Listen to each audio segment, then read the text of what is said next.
Executive Order 10990 allows the government to take over all modes of transportation and control the highways and seaports.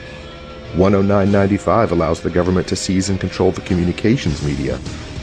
10997 allows the government to take over all electrical power, gas, petroleum, fuels, and minerals. 10998 allows the government to seize all means of transportation, including personal cars, trucks, or vehicles of any kind. 10999 allows the government to take over all food resources and farms. Executive Order 11000 allows the government to mobilize civilians into work brigades under government supervision. 11001 allows the government to take over all health, education, and welfare functions.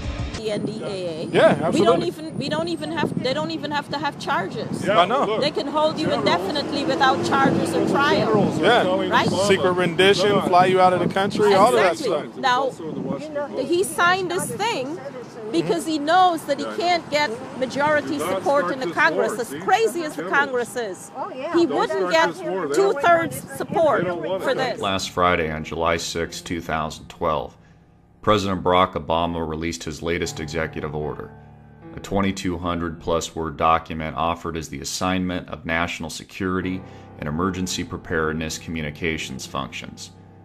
Although not widely publicized, these powers provide the President with complete control of all communication systems in America, and is the most far-reaching yet of any of his executive decisions. The question is, why implement this totalitarian control system now? Real Obama. Now, in this installment, we shine the spotlight on an executive order that the White House was hoping that you would never learn about. Now, the president signed the National Defense Resources Preparedness Executive Order late Friday afternoon, and since that time, now the measure has been virtually ignored by the mainstream media. Now, the order essentially gives the president of the United States absolute power over any and all American resources during both times of peace and national crisis. Now, this includes, but is not limited to, food and livestock, water, plants, energy, health resources, transportation, and construction materials, and gives the government the ability to, quote, control the general distribution of any material, including applicable services, in the civilian market. A president can veto legislation for any reason or no reason. A president can, through his or her attorney general, fail to defend the constitutionality of a law or portion thereof, even if that same president signed the very law into existence. A president can invite suit against a law and then fail to defend its constitutionality.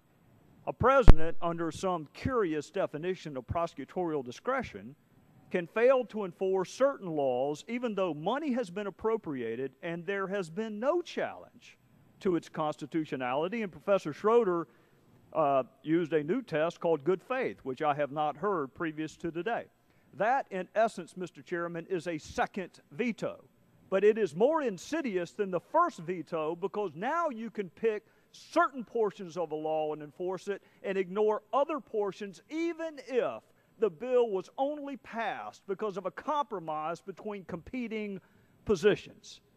The president can pardon offenders even before they are indicted